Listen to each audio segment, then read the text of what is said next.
Hey there. Hi, how you guys doing? Doing better now that this is working.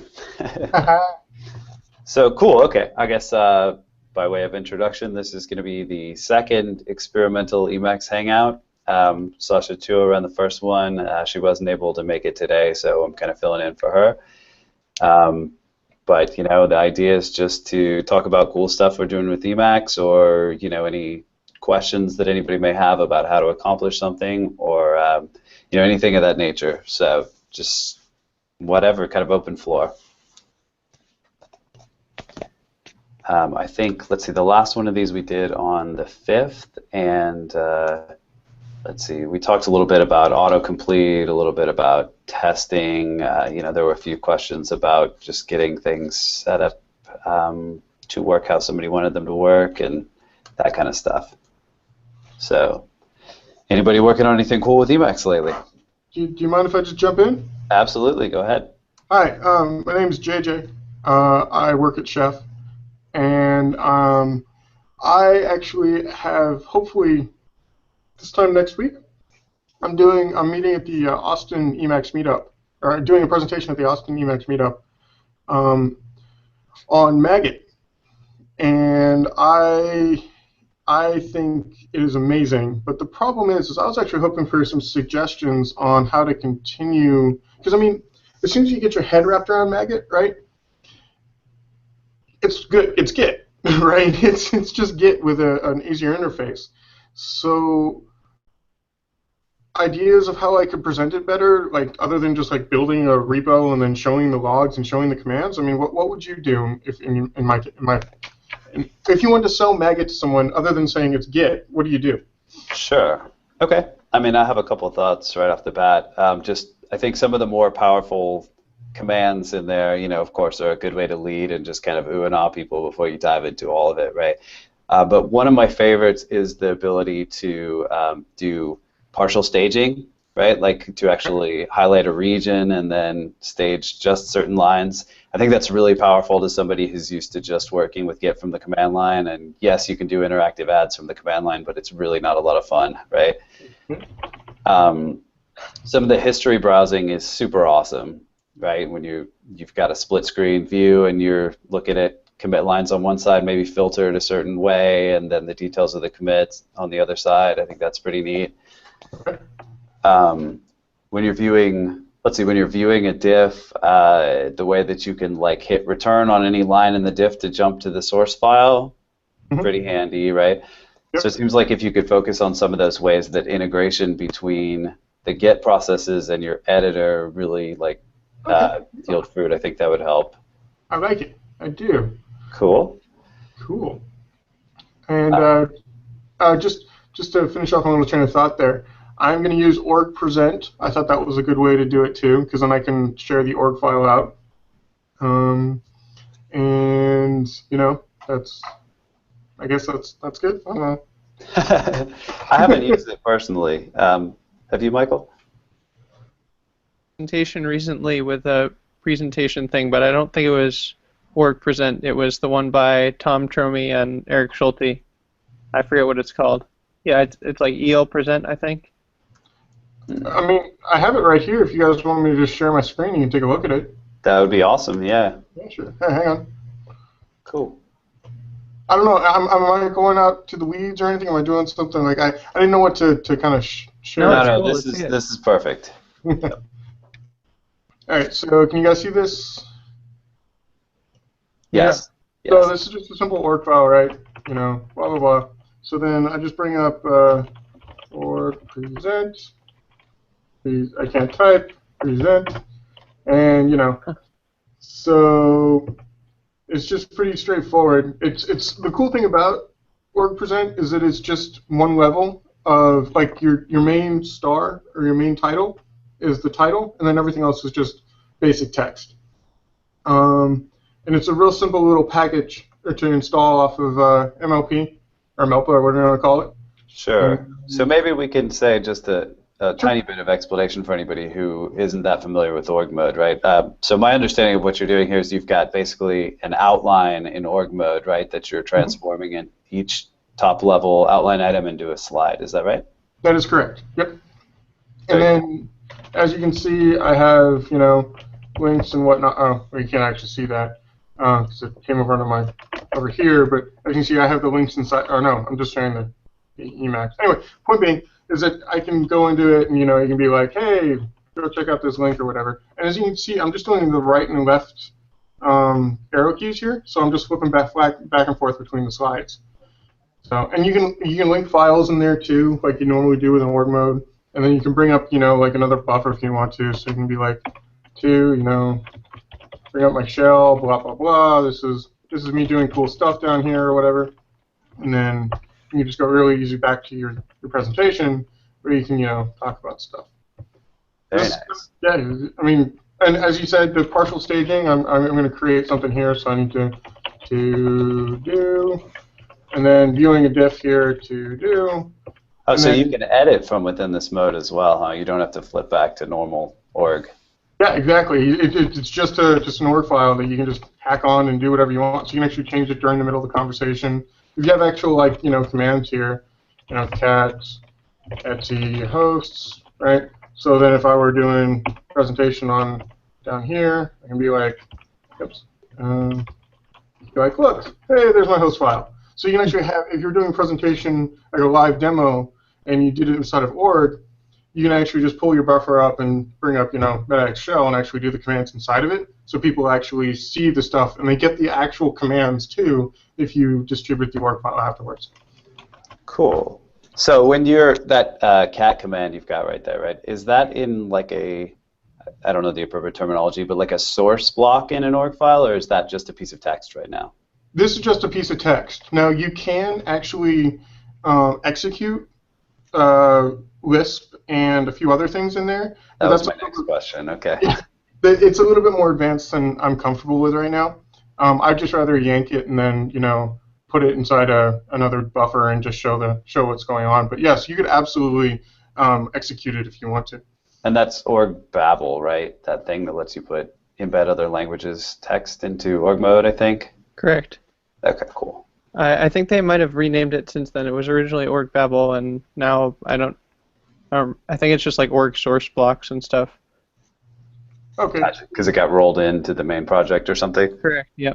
Yeah, and usually when you see people, I mean, like I have one and Sacha has one, like a literate config file that's using that. Mm-hmm. Gotcha. So this is org present that you're showing us, JJ? Yeah, and just to reiterate that this is just an org file, as you can see, I've got the table up here and running just like you would normally in an org file. So it makes everything nice and pretty, so you can have everything there. But that was really it. Not too much else. Oh, that's super cool though. And what about if you're finished with that and you want to distribute it? Do you know are there ways kind of to export it to like a PDF or something that people are used to getting for slides? That's actually a great question. I bet you could leverage the org export system to as an HTML or something like that. But because of the way the Emacs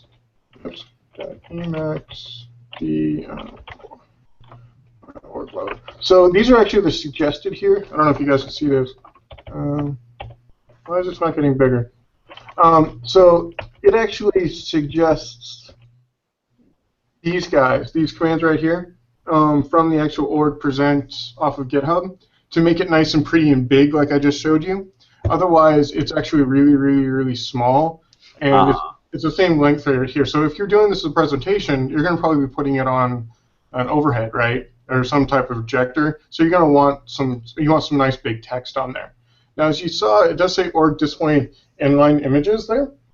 Mm-hmm. So I know you can link images inside your org file and actually make it happen, and I wanted to do that with a couple of things, kind of like you do like on a PPT or whatever, but I have not been able to wrap my head around that. So if you guys would love to, maybe somebody watches this after the fact and they figure that out, if they find me or track me down online, I don't know how, I would love to pick your brain on how to make that happen, because I can't seem to figure it out for the life of me. JJ, what are you having difficulties with images? this display inline images right here. Yep. So I haven't been able to figure out how to get org files to display the image, like to link it. Like I can make the file, like I have the file command, right?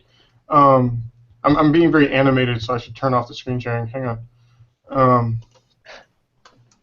So I have the file, right? I have the file block, and I make the link to like a PNG or something in the same location that the org file's in. Mm-hmm. Whenever I try to make that link happen, Uh-huh. it just gives me the link and then it opens it up in another buffer. I would rather have it in the actual org file on the present, so I can just have the image there instead of having to click on it to show you the image. Yeah, I can show you the presentation I did recently because I had images in it and I didn't have any problem like that, so maybe we're doing something differently. Oh, that would be awesome. Yeah, perfect. Thank you. Okay, can you see my screen? Yep. Or it's coming in. Hang on. There we go. Hey, you with Solarized also. Awesome. Yes, that's exactly what I want. So I think you're probably just doing the nation notation wrong, if I had to guess. Let me see, I forget how to... So the way that I put them in is like this. So like file name.ping, and it needs to be in the same directory, or you can probably tell it a different directory, but I just put them in the same directory. Oh, really? Yeah.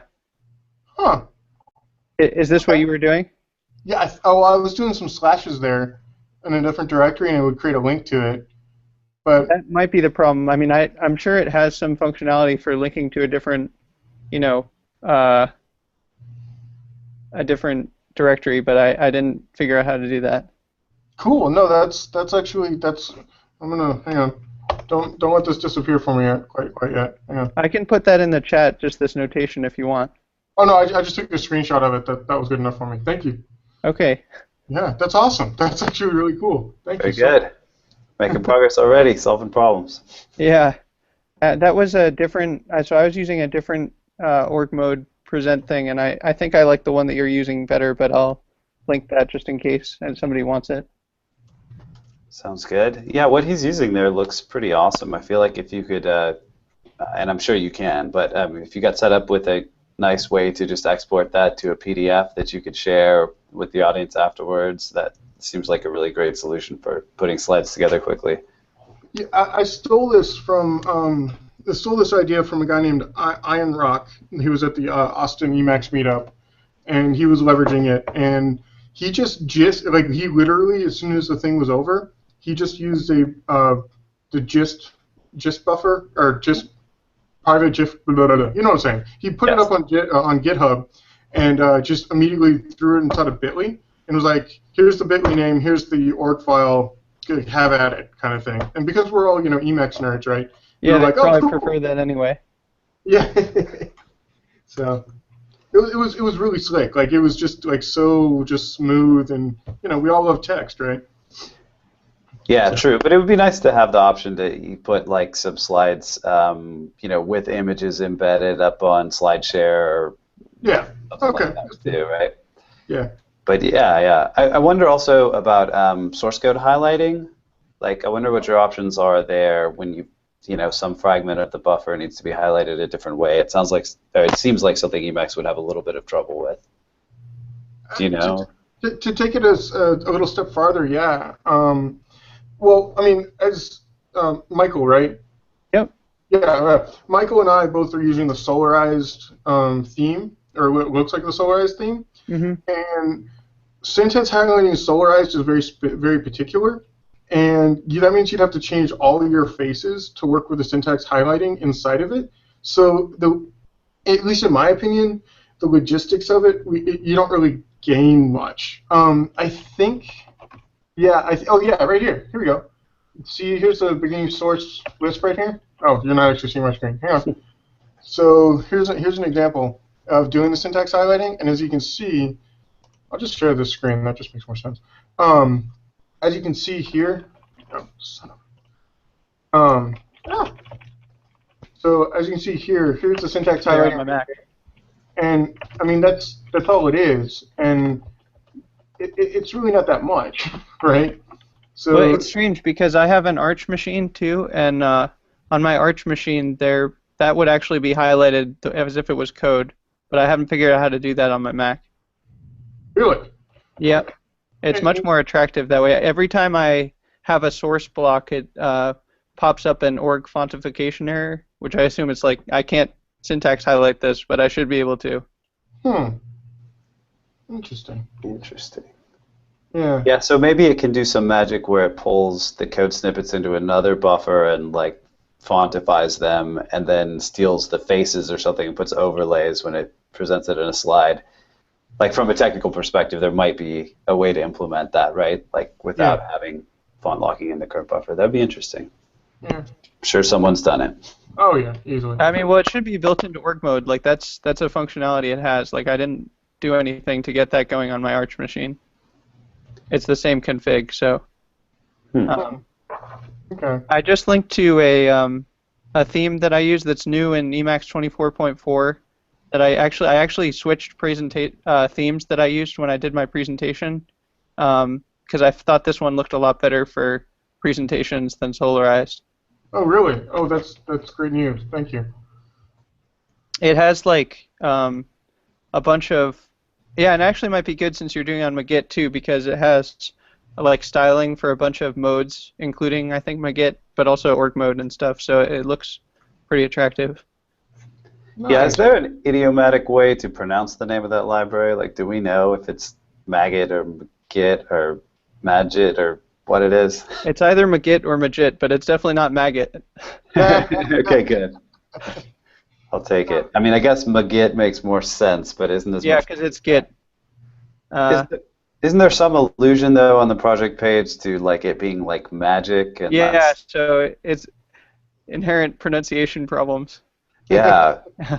But it's JJ, not maggot. You should track down the author of that package before your presentation. Well, I was going to say, I had a question about it because I don't know if you guys know, but there's a new, I'm going to go with magit coming out soon. It's been in a next branch for some time, and I know that you should be able to check out the next branch and use that instead of your like stock Melpa magit, or Marmalade or whatever. But I haven't figured out how to do that, so I was wondering if anybody here is using the next branch. I didn't even know it existed, so I'm definitely not using it. Well, if someone's watching this right now and is using it, pop in and help us out, because it looks really cool, and I think that would be good, JJ, for your presentation, because I think sometime, like, I don't know when, sometime between, like, sometime soon, a new branch is going to drop and things will be different. Yeah, no, totally. I actually, when I mentioned, I tweeted the writer of Magit. I can't say it. I tweeted at him, and he actually told me that he was updating to a new version. So he's like, well, in about a month's time, you're going to have to do the presentation all over again. Yeah. So do you guys know anything about the new version and what's changing? I mean, is it mostly internals? Is it new features? Anyone know? It should be a bit of both. I haven't been able to use it myself, but I think if you look in, this is on the GitHub repo. There's it says like what some of the features are. Okay. I think some of the key bindings have changed, and I'm sure some of the under the hood stuff has changed, and I'm guessing that there's more documentation, but I'm not quite sure. Got it. Yeah, I love Magit. Really, I think the single problem I have with it is that sometimes it's a bit slow starting up, which causes me to hesitate to use it for certain tasks where I'll go to the command line because I know it'll be instantaneous to like show me the diff, let's say, and that's, I don't know, if they could fix that, I would be like just thrilled with it. I've had a personal problem with pulling down, not fetching or pulling, but I've seen some, pushing to remotes. So say, for instance, I've got my Heroku instance and my GitHub instance, right, that I want to update both remotes.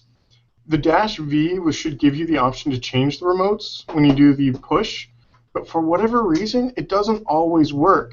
And sometimes I just like I throw my hands up and I go to the command line for that one. Hmm. We've got these wonderful automatic lights here in this office, which just decided that I wasn't moving enough. So sorry about that. So the option just doesn't seem to take sometimes, or no. Yeah, like I can't change it from Origin to Heroku or whatever, and Sure. it's really bizarre. Like I know this works. I've seen it work in the past. When I type -V to change the remote, it just doesn't give me the option or whatever. So I don't know. Maybe I'm just doing something wrong. Yeah, I guess I don't know. I don't work with it a lot with remotes. Like I'm still kind of in the habit of doing some things on the command line, and I don't know. Got to work that into my flow, I guess. Do you do a lot of history browsing through it? Probably less than I should. Yeah, I do a lot with it. Something that I've recently added to my workflow is, well, just real quick about the doing things on the command line. Like, I found it to be a good exercise that if there's anything that I'm like reaching into the command line for to try and figure out how to do in magit, because it's actually usually much easier to do it there, and like it's not that hard to figure out if you already know conceptually what you're doing. And the other thing is the subcommands that you can always hit colon in magit, and you can do a git subcommand from there without typing git, so that's really handy. I've heard of that. I've never actually used it. Yeah, it's like you were doing Vim. You just hit colon, and then you can type like a command without the git prefix, and it'll know what to do. Gotcha. I know similarly there's also a command line thing that's like a git shell where it'll just kind of assume a git prefix for everything you type. Oh, yep. Yeah. Sorry, Michael, I completely missed that. What was the pre-command thing for the git? I completely missed that. Here, it'll make more sense if I show it. So. Okay. By the way, I just shared the tweet that I went back and forth with the writer of Magit, whatever. Cool. You can kind of see the conversation and the joke. So this is a Magit repo this is my config, and if I hit colon, then it just pops up in the mini buffer git subcommand, and you can type like add or cherry pick or whatever. Can you push to remote? And anything you can do with a git, git whatever, you can just take off the git and type here. So, and again, I think you should be able to do remoting with, let's see, it's M is remoting, capital M. No way. Yeah, I just pulled this up with question mark. That's really helpful. I may have found that myself, because it looks like it's bound by default. So, yeah, and recently we were asking about the history. I've been using this guy reflog in Magit to like do things like cherry picking. You can just hit capital A on a specific commit from another branch, and you'll get it in whatever branch you're in. I mean, like a normal cherry pick, but it's a handy way to find which commit it is. That's cool. So when you're that colon thing, right, which I guess runs magit git command, does that basically just shell out, or does it actually wrap like the output, right, and use the internal magit commands? It looks like it shells out, right? Asynchronously, yeah, which would make sense. So it's probably asynchronous shell command. Okay, so you were saying basically like anything that you do from the command line, you could just stay in Magit, still do it the way you're used to from the command line, but not leave Emacs. Is that kind of? Yep. And then you can also put question mark and be like, I know I want to do something with remoting. How do I do that? There are a couple ones, at least in the main branch right now, that are left out. Like I know interactive rebase is capital E, and that doesn't show up in the question mark. And there's probably a couple others, but this has most of them. Very cool. So what of the more advanced functionality do you guys use that you think maybe everybody wouldn't know about? Like, for example, I mean, I don't use much. Like, I stage from there, I commit. I mostly do my branch manipulation and stuff outside of Emacs, though I know how to do that in Emacs. But there's a lot of commands in that list that I I don't use it all. Is there anything really cool or any like special functionality that you know of that really builds on top of what Git gives you, like something definitely This one is superior? pretty cool. Was up. I've used most of these, so if anybody has questions, they can ask. But this one, it would be good for JJ to do in his presentation, um, because I don't think that comes in. I mean, it's built on information that Git has, but I don't think it comes with Git stock like everything else does. Um, Hmm. so if you hit W, was up, it shows you all your branches and how they're different.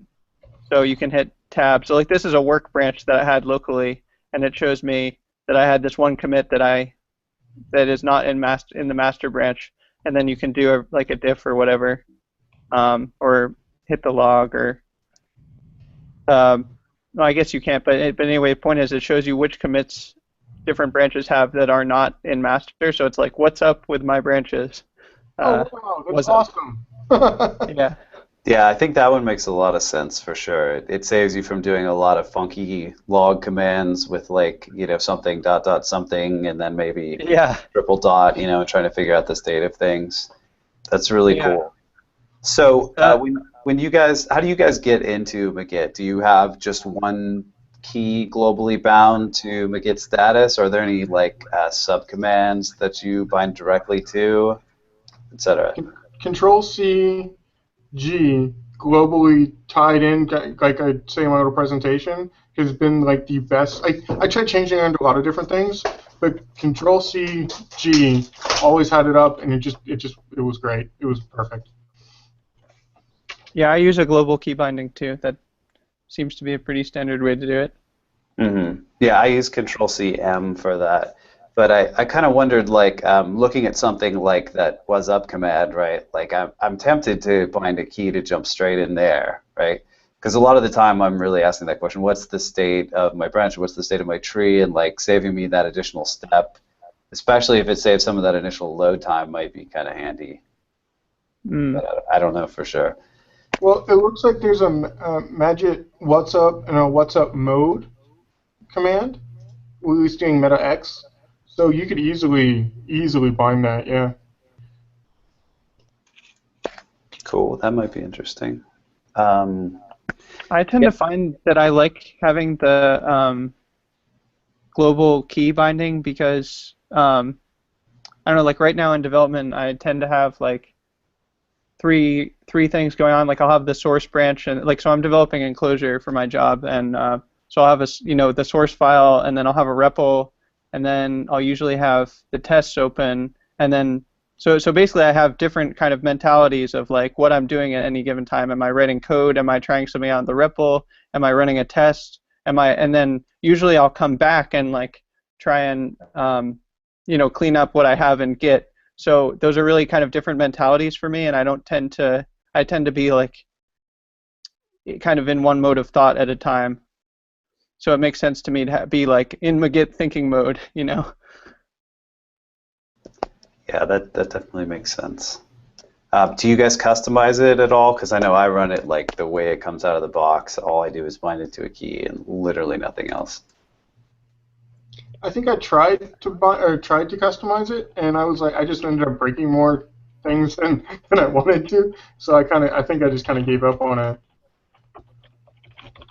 I have a couple of configuration things that I've mostly grabbed from other people. One is that like when I open it, it does it in full screen instead of just being in a smaller buffer. Yes, please. I hate how it does splitting. It's really, there's something like non-standard about it too. I can't remember what it is, but like when you leave or when you come in, Yeah. I can't remember, but So I got that like on day one from Magnar Speen, and haven't had that pain point. So I'll link to that in my config. sounds good. Let's see. Also, like I've done things like I don't know, like cherry picking or interactive rebasing that are kind of or also bisecting that are like no fun from the command line. They're suddenly fun in Magit, so and just as powerful. So I actually love interactive rebasing from the command line, but bisecting for sure is like a nightmare, right? Like Uh-huh. no fun at all. But actually, also, I think some of the Git modes that I'm not sure if they came with Emacs like 24.3 or something, or if it's stuff that Magit bundles in. But I've also noticed like over the years that just like committing and opening like the interactive rebase merge file thing have some interesting functionality now, right? Like when you're doing that interactive rebase and you have the tokens that are like, keep this, reword this, whatever, right? Squash on each line with a commit. Now there's functionality where you can just like hit S to change that token to a squash and stuff. Right, right. Those things are pretty handy, but I don't really know exactly where they came from, but I'm glad for them. I think that's from Magit, but I might be wrong about that. Cool. Okay. Well, That stuff uses use package that I just linked to, but it should be easy enough to adapt it to a non-use package setup. can you talk a little bit about use package? Yeah, I think Sasha uses it too. That's how I found it originally. It's by this fellow John Wigley, or I think I don't know how to pronounce his last name. I think there was an Emacs chat with him. It's use package it comes with like 2 or more macros. One is the main use package one, but also this bind keys guy. Here, I'll share my screen. Yeah, there's the main use package macro, and basically this replaces your normal require, and then you can kind of do things that you tend to want to do when you're adding a new Emacs package. So the main distinction is between the init keyword, and the config keyword.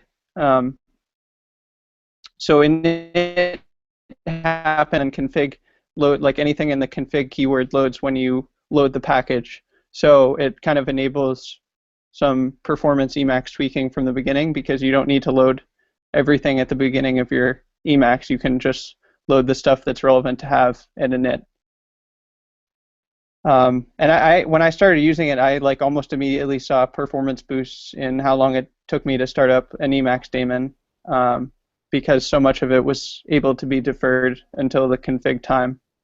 Right. So then the config section, I imagine, goes into the eval after load using the Yep, it just expands to one of those guys. Yep. Yeah. Okay. Very cool. And then there's there's a handy kind of short notation for binding keys, and you can do that with specific mode maps, and it tends to be a bit more terse than the built-in like keyboard stuff. I think this would expand to a keyboard call, KBD function. Right, that KBD macro. Right, and so a lot of times I'll use this bind keys macro even outside of use package, because it comes with it. That's what enables this bind guy. Hey, Michael, so I noticed you type in Dvorak also. Yeah, I do, yeah. So have you made any specific changes for you? Right now, I'm doing fine with all the stock stuff, but have you changed anything around for that? I don't think so that I can tell. Made different choices. I know Sasha talks about this too, that with the key chords that we were talking about last time, like I'll tend to pick things that maybe a QWERTY user might not pick, just because it makes more sense in Dvorak than it does in QWERTY. But it hasn't really changed things. I imagine if I used a stock QWERTY Emacs, that would be kind of difficult for me. Yeah, same here. I can't type on a normal keyboard for the life of me. My boss behind me, he does, and he makes fun of me. But then he also can't mess with my computer. Well, I can type in a normal one, but I don't think I could use a stock Emacs. Like Control N with QWERTY looks terrible. So how long have you guys been using Dvorak for? What year is it? 2014. I've probably been using it for 6 or 7 years now. And how? Maybe 15, maybe 16. Wow, nice. And how long was your transition period from QWERTY? 2 or 3 days.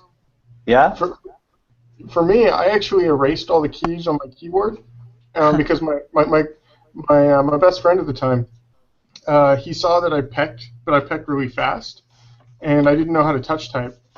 But I was a computer professional, but I was typing so quickly. He's like, JJ, you've really got to learn how to touch type. But I was like, well, I don't want to. I type fast enough. He's like, no, no, no. You need to learn Dvorak. And I'm like, okay. So we erased all the keys on my like one of these keyboards, right? And we literally did. We spent a whole afternoon erasing them all. And then we put the keyboard, like a printout, on top of my monitor.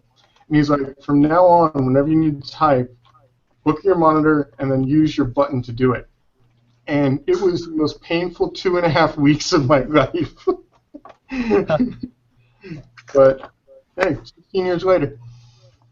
15 years later, you can't use a normal keyboard. Just No, kidding. No, I but can still use QWERTY just fine. oh yeah, It's slower, but pretty seamlessly. yeah, it just feels like kind of like if I'm speaking French instead of English or something, you know. Yeah, it's just trivial to switch back and forth, right?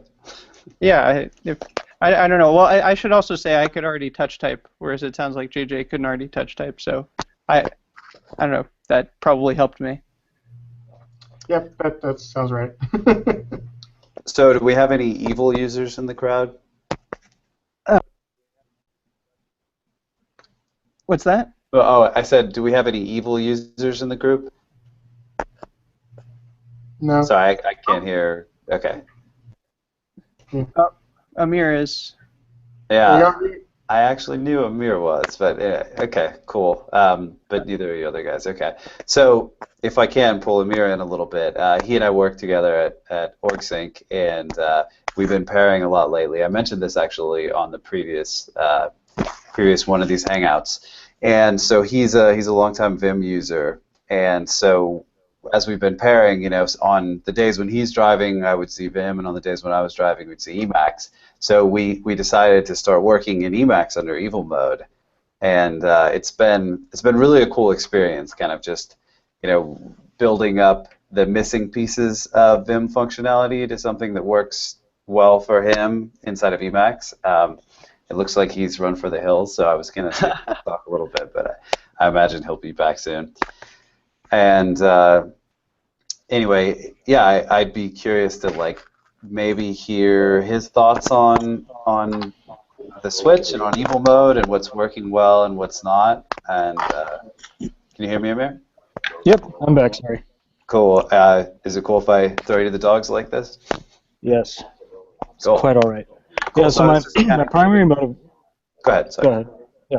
So my primary motivation for moving over to Emacs was that one, I like Clojure and just the general syntax. I wanted to get more into Clojure, and I know that's pretty much like the default if you want to do any Clojure. Like Emacs is where you go.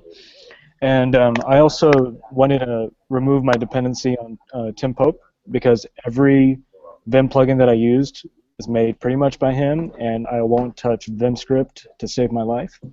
So the there bus was factor is way high in the Vim world, right? it's really, really high.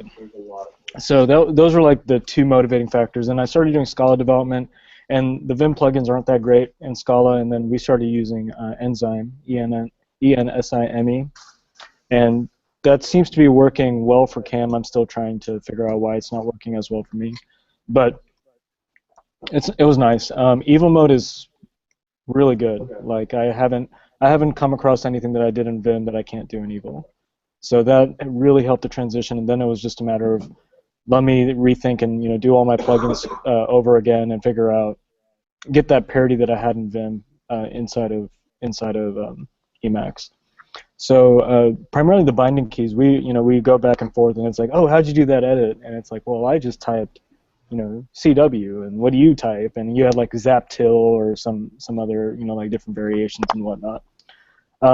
As far as the bindings, I can see there's enough editing speed and parity between the two. I don't think one is more superior than the other. It's just Vim bindings are much more familiar to me.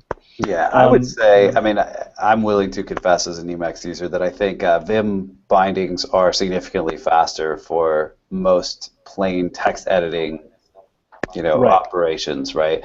But evil mode really feels like it makes up all of that. Like it is, right? I mean, it's a pretty solid implementation of Vim editing. Yeah, and I think that's a good point. So if I no matter what language I'm working with, if I want to refactor a method, I'll use the same general Vim approaches.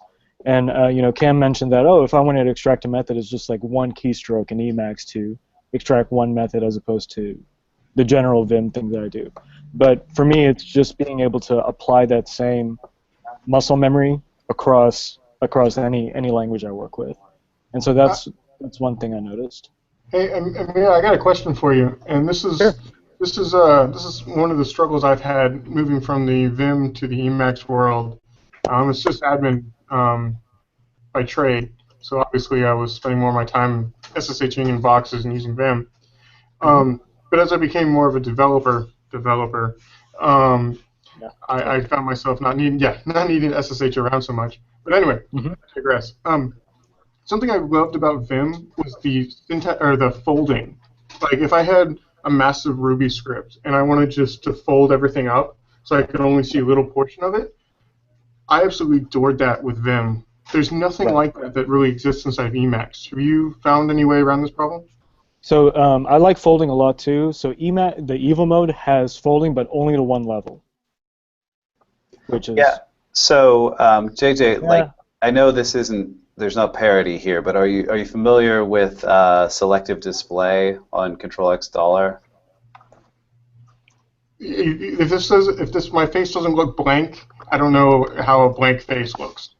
Okay, yeah. It's probably not exactly what you're looking for, but basically what it does is it folds everything beyond a certain indentation depth. So you can't like fold and unfold individual sections, but what you can do is you can give like let's say a numeric prefix argument of 8 or something, and then hit $, and everything under 8 spaces will be folded up or hidden, right? So for a lot of use cases, I think it works the same way, but it's not quite as nice as being able to like expand and collapse individual sections. For me, sorry. Just real quick, I would love to hear more about this folding stuff, but I would tend to use narrowing for that kind of thing.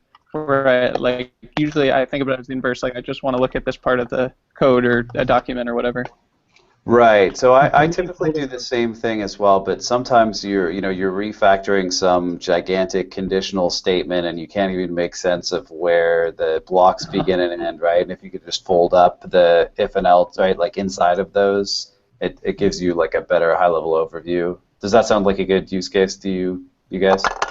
Yeah, for me, I use it primarily, like if I'm in an RSpec file, I'll fold up to like the describe, just to get a high level. Okay, here's the describe.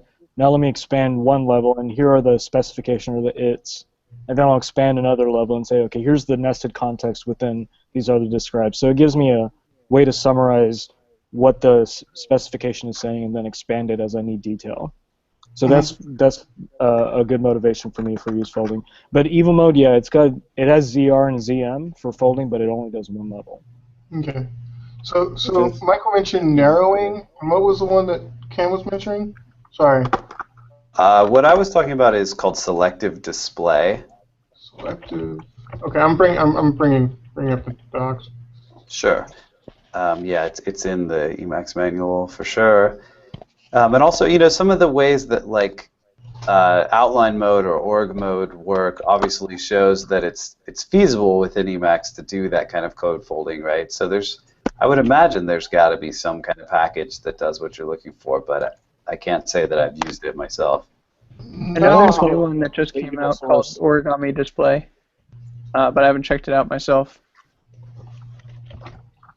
Yeah, and everything I've looked for there isn't a good answer for this. Like, everything kind of does it, but doesn't exactly do, like, I fell in love with folding in Vim, and that was one of the things that I wish I had. And you would think, with org mode and all the ways the different outlining stuff works inside of Emacs, it would be a better one-to-one, because I even had a suggestion of using follow mode, like splitting my buffer. Like I have a pretty big screen, right? So I would split my buffer in half, turn on follow mode, and just have the file across the whole screen. And it kind of worked. Or have two buffers, right? And have one at the beginning of the file and one at the end of the file. It just really, I want my folding. Yeah. Yeah. Yeah, So I that mean, I does haven't sound like found a a drag. right. I haven't found a good solution. But I imagine, see, now that I can actually like not cringe while looking at plugins, I can maybe go into Evil and then see how the ZR folding looks like, and see how he's doing it, because it does look like when you actually fold, it does fold to one level. It'll do like the preview text for the fold with the dot Mhm. dot dot and everything, so it looks nice. It just does one level though, so I don't know why he stopped there. So as far as like other Vim bindings, I've had to relearn some things, but I just map everything to leader keys. So in Vim, so easy motion is like ace jump. So with easy motion, I had that mapped to like a control key if I wanted to.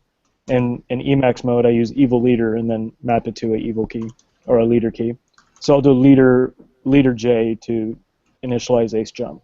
So it's very minor like relearning that I have to do to get to that point. And it's been we've been doing it for about 3 weeks, and I already feel like I'm to a point where I've aliased Vim to Emacs. So if I type Vim, it just opens up Emacs, and I don't feel the difference. So one of the issues that I had was projectile mode. So in Vim, it's Control P, which is really nice. Projectile mode's fuzzy matching isn't as good, and if I try to make it as good, it gets really slow. Remember we tried that once? Like it was Right. what So was happening there. yeah. So let me speak a little bit to that. So Oh, let me add one projectile. more thing Oh, sure. and another thing with projectile mode in Vim, when I was in Control P and I wanted to, let's say, look at a file, I can open up a new split window. So I could hit Control V or Control X, and it would either do a horizontal split or a vertical split without replacing the current buffer. So that was like a really in projectile mode, I basically say, okay, I know I want to open this up into a new buffer.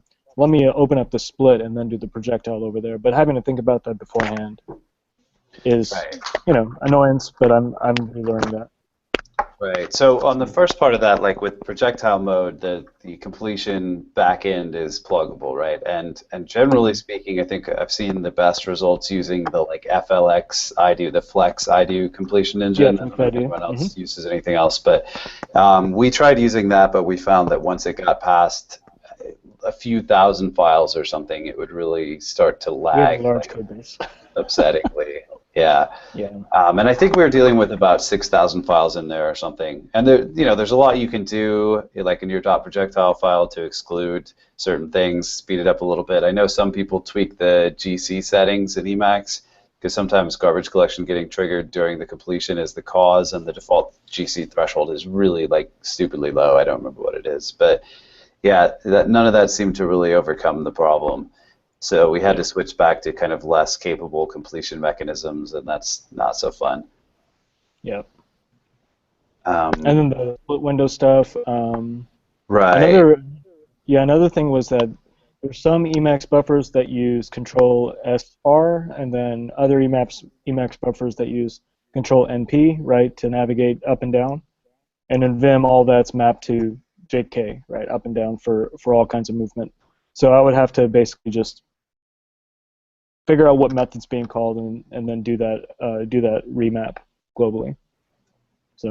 Right, and in fact, you wouldn't be able to remap it globally. You'd have to remap it in all the special Case by case, maps right. that everything uses. Yeah, there are So a couple. I map them up to SIFJ and K, so it works out. Yeah, that is a little funny, and I think there may be a couple of cases there where it would be better for all Emacs users if those things were a little more consistent. Yep. But yeah, it looks like we lost Michael, but. All right. So, JJ, do you use projectile mode? I've thought about playing around with it.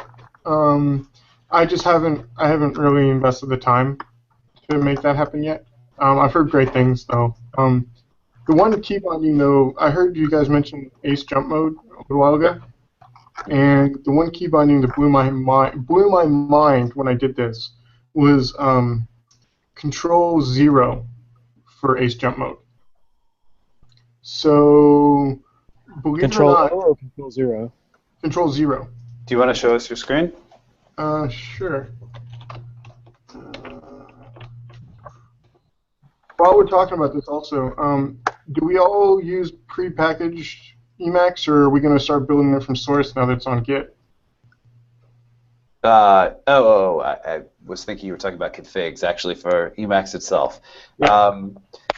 Good question. So, and I'm glad you brought this up. I run the, let's see what the proper name of it is. I run a particular Mac port by Yamamoto Mitsuhara. It's, I always think of it as the Railway Cat Emacs port, but I think that's really just somebody who's cloned it to GitHub and not the author. I'm pasting it in the chat. But so I run that. I run a prepackaged version out of Homebrew these days instead of compiling it from source like I used to. But I'm a big fan of this particular build if you happen to be on a Mac because it can do some really cool stuff like pinch to zoom to change font size, and it actually does like very smooth, nice looking font display. And there are some other things I don't really use, but like you can do 3-finger swipe between buffers, like kind of like browser history in Safari or something like that. It's pretty slick. And Using a mouse. yeah, exactly. And I really don't touch it, but it is pretty convenient to like sit down to do a presentation and just put 2 fingers on your trackpad and just be like, that's the font size I want. Yeah, okay, I can see that. It's like my one mouse usage in Emacs, right? Yeah, I use Emacs for OS X right now. Though it was kind of gnarly to get the Emacs client and all that stuff to kind of work, especially updating to 24.4. I had a bunch of symlinks to kind of get everything to work together. And when I updated to 24.4, everything broke, so it drove me crazy. Like I'm big into, I've got like an iTerm open, right? And I want to, be like, I want to edit, my gem file, right? I like having just typing E and bringing up the console to the gem file or whatever. But anyway, the reason why I was asking is because I was thinking about going the homebrew route to do this, but then with all the prettiness that is Emacs for OS X, I don't think homebrew can have that support or something. Like, I don't know if the Coca or whatever it's called is as pretty as this one is, and I don't know which. I don't know. I was looking for advice. That's all. So am I the only one that uses terminal Emacs? Yes and no. I mean, Yes. I use both for sure. I don't, as you know, but yeah, but I definitely do use terminal Emacs at times, and I do exclusively use terminal Emacs. I spent most of my life in a screen session, or today that would be a TMUX session for me. But yeah, I don't know. I think I started using the graphical version like not only for more colors and stuff, but mostly because there are certain key bindings that I use that get eaten on the terminal version, and it's a big hassle to try and figure out. Well, and also for me too, if you saw, I just yanked to do from that buffer and then put it back in here, and it shares the same keyboard or the same clipboard between the graphical version and like Chrome and stuff like that. So I can just yank. Yeah, I got that working. Oh, you did? Oh. Yeah, I got that working in terminal Emacs. It's like PB copy, and then there's an additional plugin that will set you up to do that. That is going to be if you're on a Mac, though, right, for PB copy. So yes. Hopefully there's a similar solution with, what do you call it, Xcel or whatever, Xcopy. It's been a long time, but there's got to be a Linux solution that kind of parallels that. So, and then I use Emacs to navigate splits too, which is nice. So we all know that Ace Jump Mode is nice and cool, right? So if I want to jump to the capital I can do that. But if it turns out Control 0 is not bound to anything at all, any of the control numbers are not bound to anything. So ooh, that's good to know. Yeah, if you just hit Control 0 real fast and then be like what you're looking for, it makes life so much easier. I discovered this talking to one of my one of the guys that I was anyway, the point being is it works with MetaX Shell. So if you guys use MetaX Shell at all, you can jump around inside of MetaX Shell and actually just yank stuff running from there. Which for me that was the biggest selling point. Like because MetaX Shell doesn't use it at all, right? Control 0. You can just run around all you want in your shells. Anyway, that's all I was trying to say. Yeah, so if I can interject one little thing. So technically, well, control, maybe not control 0, but yeah, it still is. Okay, yeah, those keys actually are bound, but they're bound as variants of the prefix argument command, right? So like control and any number and option, and or sorry, I should say meta and any number will send a prefix argument. But a lot of people do that by hitting Control U and the number. There are a lot of variants of that. And the reason that those are all supported out of the box is so that you can, if you're doing like a meta keychain, you can just hold meta, type a number, type the keystrokes, or if you're doing a control keychain, same kind of deal. But I think a lot of us are perfectly happy to switch between, you know, control and meta anyway. It's just kind of muscle memory to do it one way or the other. So they do seem like pretty reasonable candidates to rebind for sure. Cool. No, I didn't actually know that. I had no idea. So, Gotcha. cool. But yeah, that's actually really cool because I'm definitely in that spot of like trying to decide where to put some of these things at this point, right? Yep. And especially because like I mean I know technically the Control C and then one letter keychains are reserved for the user, but it would really be nice to have something that's like one key, I don't know what to call it, one keystroke, let's say, even if that's a modified keystroke, right? Mm-hmm. Mm-hmm. Absolutely. Yeah. So that's cool. What other, do you have any other like interesting kind of top level bindings like that? Not really, to be honest with you. And unfortunately, I got to continue on with my workday here. Oh, no worries, no worries. Okay. I appreciate this, and I'm glad I stumbled across your tweet. Yeah, man. Yeah, it was good chatting with you. You know, if nobody else is around, then we might just wrap it up here. I see there are 3 viewers. If anyone wants to hop over, we can continue chatting, or after JJ drops off, we'll wrap it up. So. Sounds good. Take it easy. Okay, nice chatting with you.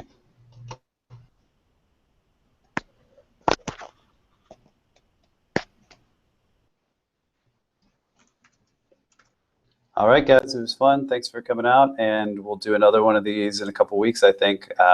So keep Emacsing. See ya.